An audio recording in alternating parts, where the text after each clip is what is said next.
L'appareil central. Dans l'appareil central, vous aurez cet appareil qui contient une mémoire qui va permettre d'enregistrer jusqu'à 128 appareils qui seront bien évidemment les radiateurs ou les chauffages hydrauliques pour lesquels le technicien va installer les produits, mais vous pourrez brancher toute la domotique de votre maison, allant de l'alarme aux lampes, au contrôle de votre machine à laver, de votre réfrigérateur.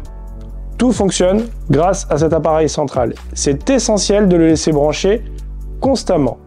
Dans la boîte, vous retrouverez l'appareil central, la prise et son câble de connexion. La seule chose que vous avez à faire, c'est de le brancher sur une prise fonctionnelle ou directement à travers l'USB de la box de votre client.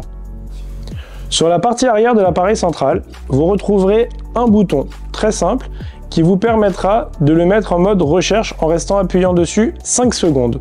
Vous n'avez pas forcément à le faire car très souvent, il sera reconnu automatiquement par l'application, ce que nous allons faire dans quelques instants.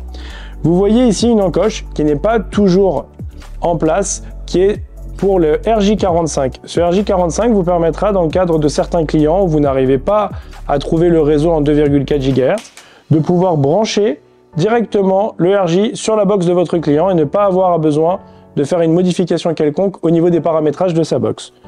Tout ce que vous avez à faire, c'est brancher l'USB-C directement à l'arrière de l'appareil et le connecter à un endroit où pas tout le monde n'aura accès pour éviter le débranchement et que le client ne soit pas connecté au moment où il fait des demandes de modification pour ses radiateurs.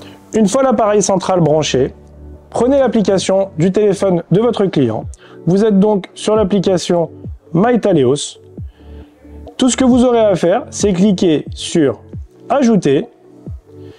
Le mode recherche de l'appareil sera en route. S'il ne s'affiche pas directement, restez appuyé 5 secondes sur l'arrière du bouton.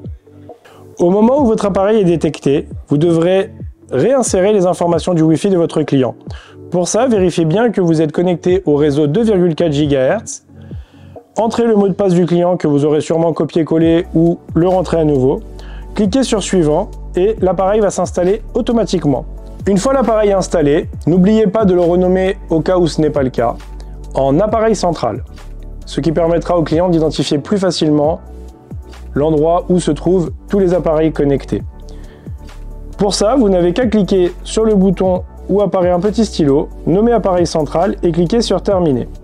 Une fois ceci fait, vous aurez accès à une interface différente de celle de base qui vous permettra d'ajouter tous les produits connectés à travers votre appareil central, ce qui permettra à tous vos produits d'enregistrer en mémoire toutes les programmations horaires que vous aurez mis en œuvre et de les garder et de les continuer même si vous avez une coupure Wi-Fi.